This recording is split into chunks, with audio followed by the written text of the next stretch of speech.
Nderuar drejtues e seancës, kolegë të nderuar, para pak javësh ndodhi një ngjarje e rëndë. Një gjyqtar u qellua për vdekje në sallën e gjyqit. Nga ai moment dhe në vazhdim u shpërfaq një ngjarje akoma më e rëndë. Në rrjetet sociale pati një numër jo të vogël reagimesh që u solidarizuan me autorin e krimit. Mbase tani dikush pyet ç'lidhje ka kjo me këtë procedurë shkarkimi të kryetarit të kuvendit, por bëni pak durim. Unë do t'i përgjigjem shkakut të vërtet të kësaj procedure dhe jo pasojës. Shkaku i vërtet nuk jam unë. Nuk është favorizimi i një krau politik kundër një krau tjetër. Vetëm në 2 seancat e fundit, për shembull, maxhoranca ka folur 291 minuta, kundrejt 439 minuta të opozitës, pra 60% të kohës e ka patur opozita. Shkaku që na sjell në këtë procedurë është fryma antagoniste dhe përçarse, nga e cila nuk heqim dot dorë. Nuk është shkelja e rregullores apo kushtetutës. Ajo është vetëm etiketa e përdorur gabim. Sepse rregulloria nuk të lejon të fyesh, të shash, të akuzosh, të bllokosh foltoren, të pengosh fjalën e deputetëve të tjerë, apo të vendosësh të mos zbatosh masat disiplinore. Po kushtetuta. Pak gjasa ka të shqetësohesh për kushtetutën e Republikës, ta respektosh e ta lexosh me kujdes atë. Nëse ti je gati ta flakësh në ajër e mati ta përdorësh librin e kushtetutës sigur mbi kokën e kundërshtarit politik. Problemi nuk jam unë, por mungesa e vullnetit për t'u angazhuar në një sjellje të re politike. Në respektim real, jo falso, të kushtetutës rregullore dhe traditës parlamentare. Kushtetuta rregullore apo tradita parlamentare garantojnë të drejtat e deputetit, por gjithashtu ndalojnë keq përdorimin e të drejtës. Keq përdorimi të drejtës duhet të jetë vija e kuqe, ku mbaron e drejta jonë për t'u folur e për t'u dëgjuar. Nëse do të bijem dakord për këtë, ashtu siç na detyron në fakt kushtetuta dhe rregulloria, gërma dhe fryma, ambicia dhe standardi evropian i parlamentarizmit, atëherë nuk do të përballemi me situata të shëmtuara që pamundsojnë zhvillimin e seancës. Por me sa duket nuk është kaq e thjeshtë. Në këtë mocion për shkarkimin e kryetarit të kuvendit na ka sjell rezistenca. Rezistenca për të mos lejuar askënd në pozicionin që unë kam nderin të mbaj, të guxoj, të ndryshoj këtë sallë, nga arenë dhune verbale në arenë të mendimeve alternative dhe politikës konstruktive, apo të shkurajoj personalizimin e diskursit politik, si pjesë e kulturës nga e cila duhet të ndahemi. Ndaj, le ta veshim këtë sallë, ku dhe unë bëj pjesë prej vitesh tashmë, me përgjegjësitë e vërteta edhe shpesh të pathëna. Kjo kulturë që shpesh kultivohet këtu vret shpresat e të rinjve, vret besimin të e nesërmja, vret optimizmin. E sa do e rëndë që mund të tingëlloj për veshët tanë, unë do ta them. Kjo kulturë e urrejtjes këtu ka pjesën e vet edhe në dhunën në shoqëri. Duhet përballemi me këtë të vërtetë të pakëndshme. Parlamenti nuk pasqyron thjesht shoqërinë, por e formëson shoqërinë. Çdo fjalë shqiptuar në këtë sallë jon përtej këtyre mureve. Kur qytetarët ndezin televizorin apo shpletojnë telefonin, na shohin ne, përfaqësuesit e tyre të zgjedhur, të angazhuar në diskursin parlamentar. Pavarësisht nëse e pranojmë apo jo, qoftë për mirë apo qoftë për keq, ne po mësojmë atyre si funksionon demokracia. Si duhet të sillemi kur nuk merremi vesh. Si duhet reaguar kur mendojmë se na shkelet e drejta. Kur merremi me sulme denigruese, personale, kur bërtasim kundër njëri tjetrit, kur i trajtojmë kundërshtarët si armiq, në vend që t'i shohim si shërbëtorë të përbashkët të sëmirës politike, ne nuk bëjmë gjë tjetër veç se i kthejmë në normë shoqërore këto sjellje. Ne u themi zgjedhësve tanë se kjo është mënyra si duhet veproni kur nuk ju pëlqen mendimi apo vendimi tjetrit. Degradimi i diskursit parlamentar krijon efekt kaskad në gjithë shoqërinë.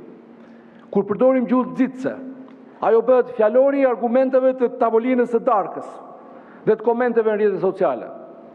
Kur i demonizojmë ata që kanë pikpamje të ndryshme, ne u japim leje fëqinjve të shohin njëri tjetrin me armiqësi. Kur manipulojmë me gjysmë të vërteta, me shpifje, ne gryejmë themelin e përbashkët të fakteve mbi të cilat duhet të qëndrojë debati publik. Incidenca në rritje e gjuhës së urrëties, polarizimi në rritje brenda komuniteteve, vullneti në rënje për t'u angazhuar në dialog për te ndarjeve politike, janë fenomene që nuk dalin në vakum. Ato lulëzojnë në tokën që ne kemi ushqyer me shembullin tonë.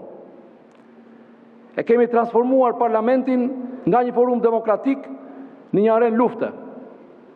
Seancat që kanë degraduar në përplasje fizike, hedhje sendesh apo fjalësh kundër njëri tjetrit, janë në fakt dëshmi e paaftësisë sonë për të shkëputur nga kjo kulturë. Reagimi juaj me këtë mocion është asgjë më shumë se sa përpjekja për ta vendosur kryetarin e kuvendit në presionin e të shkuarës. Pra, të vazhdimit. Unë ju falenderoj që ma jepni mundësinë ta sqaroj edhe një herë.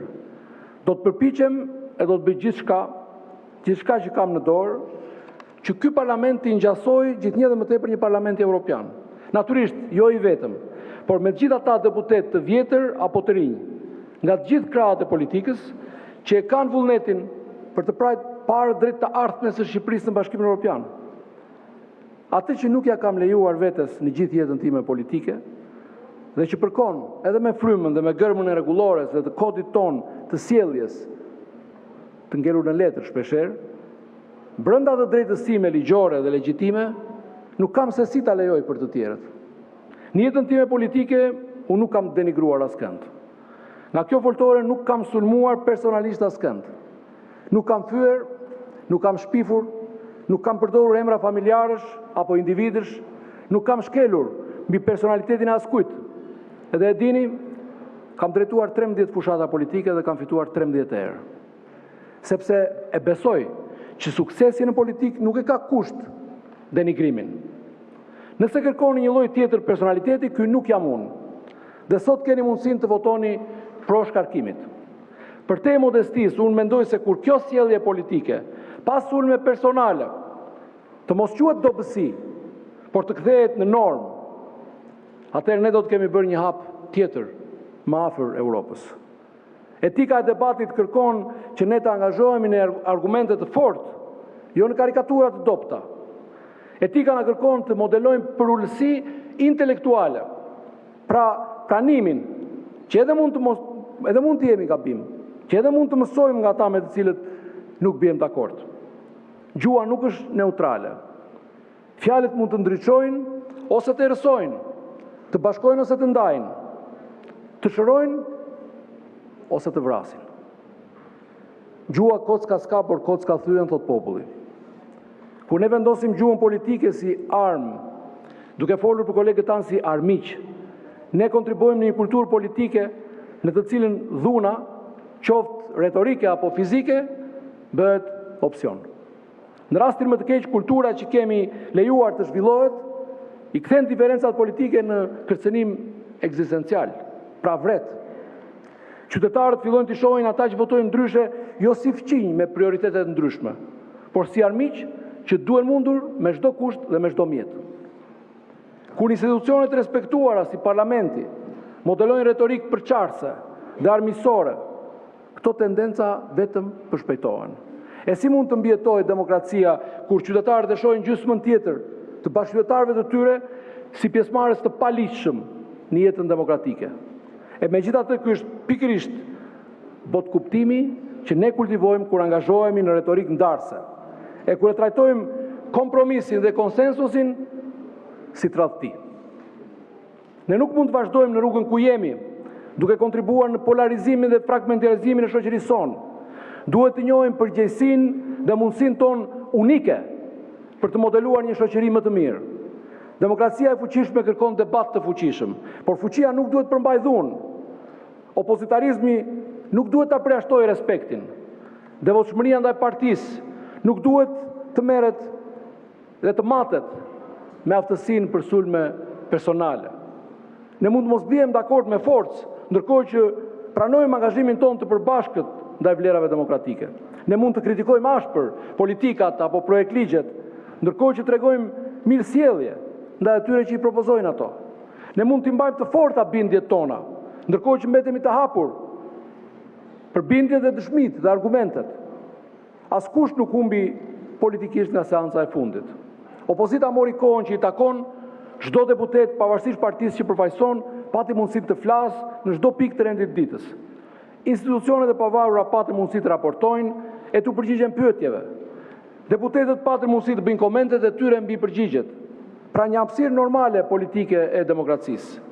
Unë ju ftoj të krijojmë së bashku pikërisht këtë mjedis normal, ku debati politik zhvillohet në normalitet dhe në liri të plot, fjale dhe veprimi politik, përsa kohë që nuk shkel në lirinë e tjetrit. Unë bëj thirrje sot për një ndryshim themelor në kulturën parlamentare, një ndryshim që njeh rolin ton si shembull demokratik dhe pranon peshën ton në çdo përgjegjësi. Faleminderit. Faleminderit.